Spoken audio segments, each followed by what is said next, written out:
தொழில் நகரம், பின்னல் ஆடைகளின் தலைநகரம் என்ற பெருமையை பெற்றது திருப்பூர்.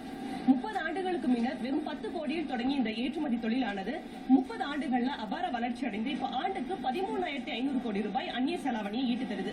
ஏற்கனவே பல நெருக்கடிகளை இந்த தொழில் சந்தித்த போதும் கூட கடந்த 2010ஆம் ஆண்டு ஏற்பட்ட நூல் விலை ஏற்றத்தாழ்வு, அதைத் தொடர்ந்து 2011ஆம் ஆண்டு ஏற்பட்ட சாய ஆலை மூடல், இந்த பிரச்சனை இந்த தொழிலை முழுமையா முடக்கக்கூடிய நிலை ஏற்பட்டது. தற்போது சாய ஆலைகள் இயங்கி வந்தாலும் கூட இன்னும் இதற்கு நிரந்தர தீர்வு காணப்படல. இது குறித்து ஏற்றுமதியாளர் ராஜா சண்முகம் அவரிடம் கேட்போம். வணக்கம் சார்.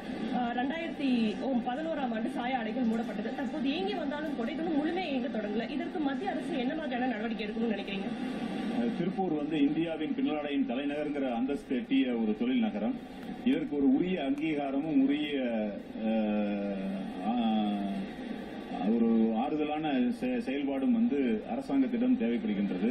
இதுல பாத்தீங்கன்னா இப்போ சாய ஆலை பிரச்சனைங்கிறது ஒரு விஸ்வரூபம் எடுத்த நிலையில இன்னைக்கு அது பல சுய பரிசோதனைகளுக்கு உட்பட்டு இன்னைக்கு பல முறையான